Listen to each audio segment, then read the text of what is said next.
students, I hope you all are fine with your home. Today I am here to welcome you in your online classes. I am your SSC teacher and I am going to teach you history. And the chapter number 1, when, where and how. That is our chapter name. In this chapter, firstly, we have to know what is history. If we study history, that time we have to know what is the meaning of history. What is the meaning of history? There is a question in your mind. So, let's be clear. History is the story of man. In history, what we studied? His story means story of man we studied in history. It is not concerned with the life and action of kings alone. In history, we have not only studied the life of kings like Ashoka, like Akbar the Great. We have not read their stories, but with their stories, we learn something else in our history. What is that? It also tells how ordinary people lived in the past. The ordinary people, common people, those who are not kings, queens, but they are also lived in past time. So we read the story of that person in history. In history, we studied all the past things. And in short, what is history? The study of past is called history. Now we are coming to our next one. Another question. Why should we study history? Why should we study history? It is important to study history. Yes, of course, it's important. History tells us about the life and deeds of great men. The great men like Buddha, Mahavira, Ashoka, Akbar, they are the great persons. And their life, their work, their deeds, their rules, we learn from history. Second one point, study of the past added to our knowledge. When we studied the past, when we studied about their rules, their archaeological sites, and so many things when we studied, so it enhanced our knowledge. Our knowledge was enhanced by studying the history. But we cannot study the present without the knowledge of the past. If we want to know about our present, so we have a knowledge. We want the knowledge from our past. When we studied our past, that time we get the knowledge of our present. Like in earlier age, the people, they live a nomadic life. They are not preparing any house. They are not know how to use fire. But invention happened that time. They discovered the fire and so many discovery of wheels and discovery of the things around us. We are seeing that all are discovered. But when these discoveries are happened in past, when we studied our past, we know about the present things. So it is very important to study history. Fourth point, history is an account of the events of other countries. When we study history, that time we are not studying only our country. We are Indian, we all are know. But in history book, you only read about the Indian history, about the Indian people. No. In history, we study the other countries' history also, other countries' deeds also. So we get all the knowledge of other countries, our countries from our history. So it's very important important to study. Now, fifth point, history is a great teacher. When we start to study history, that time we have one realization that history is our teacher. How? History is not look like us now. You have a question in your mind, ma'am, history was not looking like you. So why history teacher? Because what the teacher do? Teacher teaches. Like teacher, history also teaches. And what history teaches? The mistake we are doing in our past, we are not repeat this mistake in our present. And that things teach by history. So we call history as a teacher. There is one example. In past time, the World War First was there.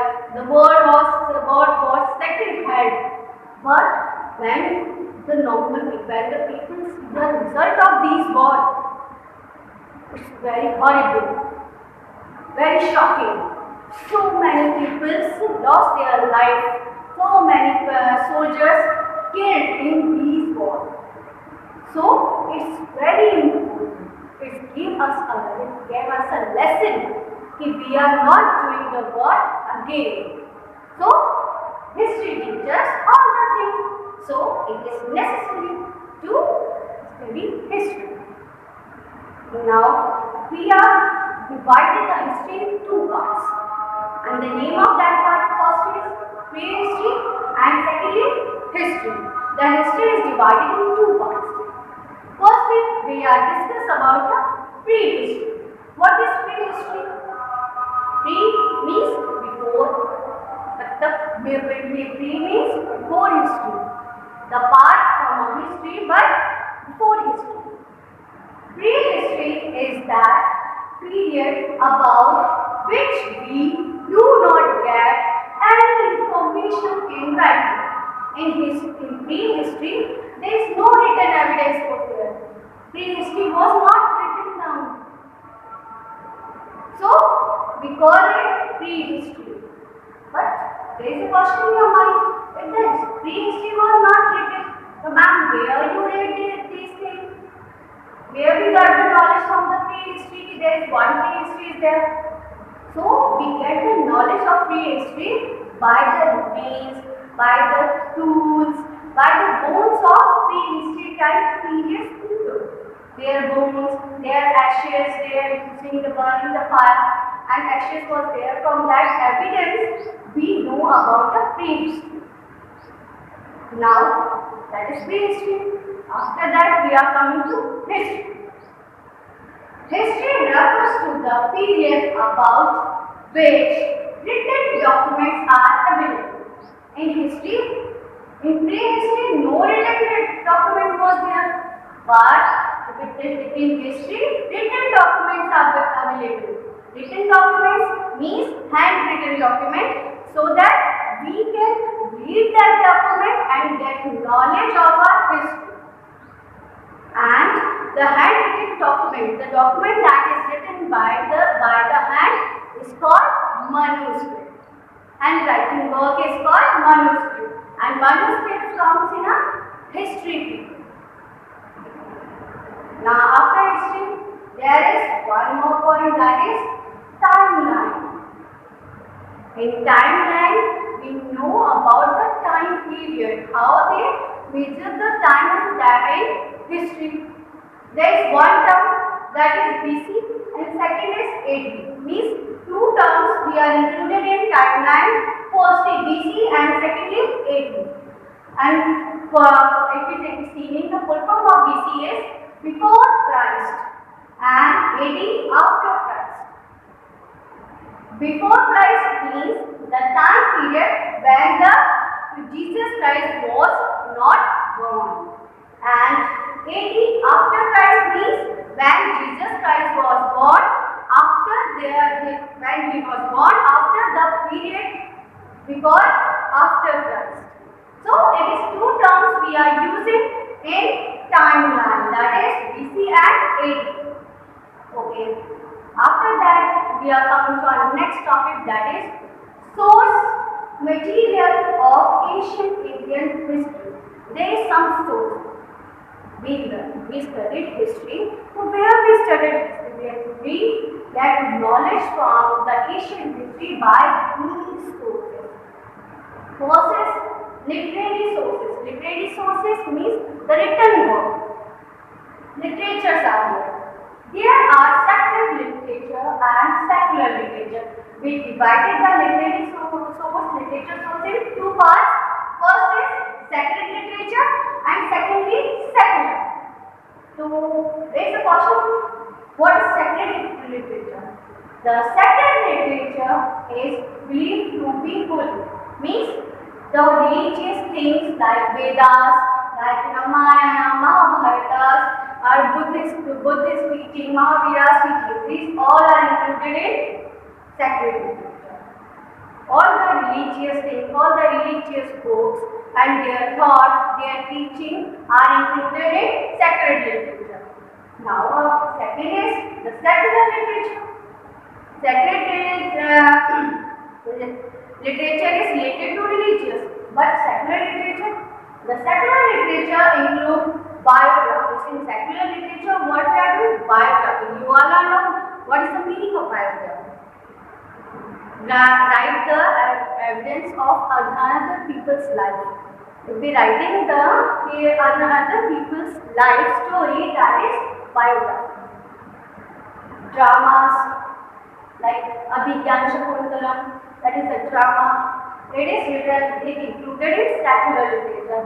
Historical work, the history of the kings and their deeds, their work, like the history of, if we are talking about the history of Mauryan period, history of the Akbar period, that is come in a historic work.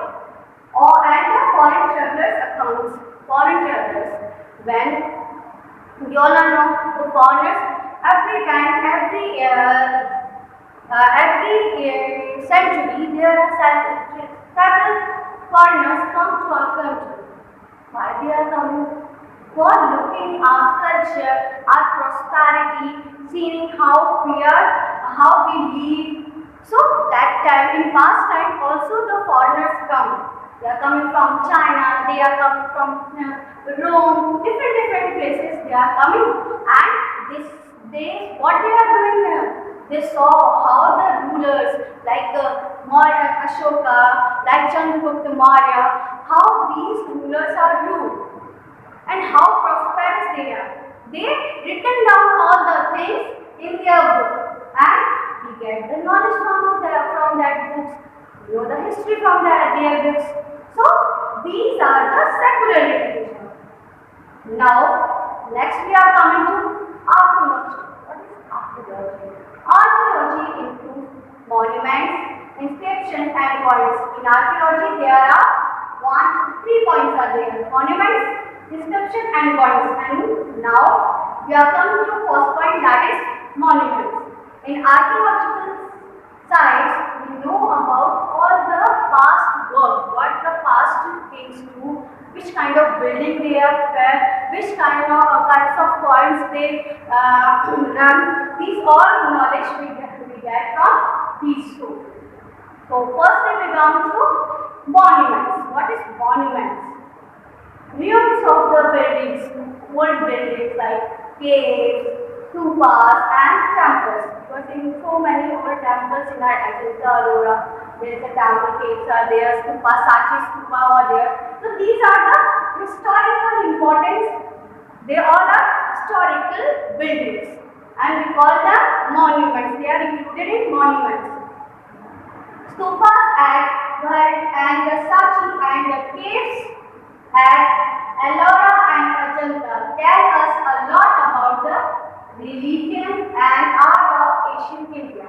When we see the caves of Ajanta Ellora, in that their artwork of Ajanta Ellora, the Sachi stupas, stupa was there, and the architecture of that is Sachi stupa.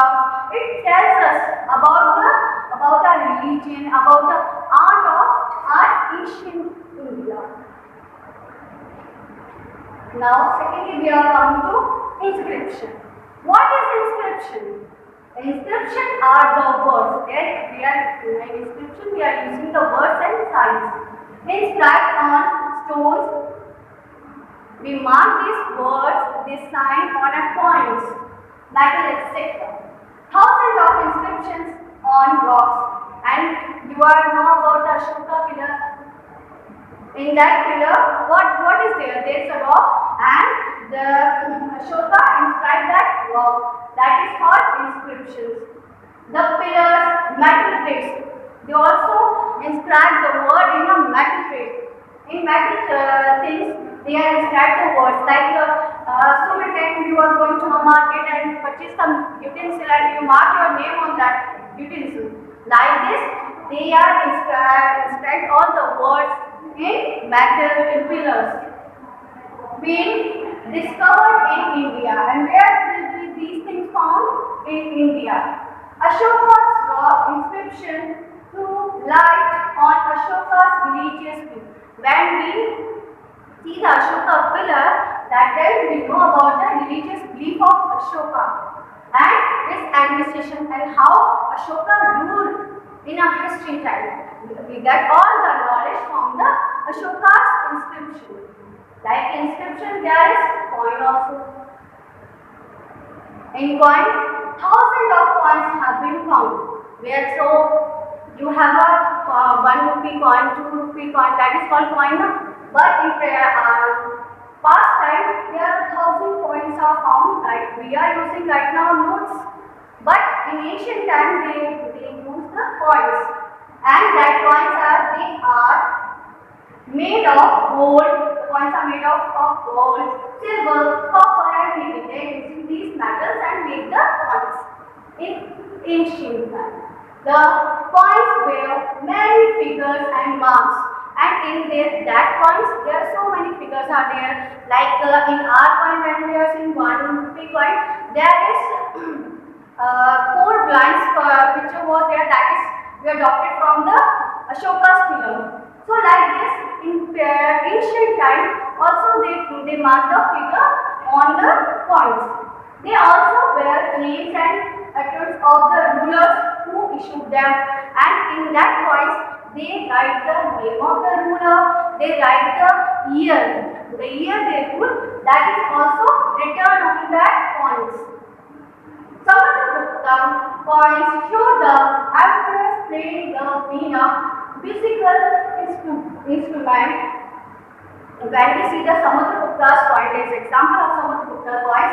In Samudragupta's coin, they mark emperor figure, and how the emperor was sitting. They play a musical instrument veena. In that position, they marked on the Samudragupta's coin, and when we are seeing that coins, we understood that is the time of Samudragupta's government. His warrior character is also shown by the coins. One more figure of their warrior character means when somebody goes in a war, that position is marked on their coins. Picture the battle, axe and tiger, and picture of battle figure was there, axe figure was there, and tiger picture is also marked in the Samudragupta's coin. The coins have become the most important source of history of ancient India. If we want to know about the ancient history of our country, that is known by these coins. They tell us how the time period is in the ancient time in our country. Thank you and have a nice day. I hope you can understood all the things I told you in this video. Thank you. Goodbye.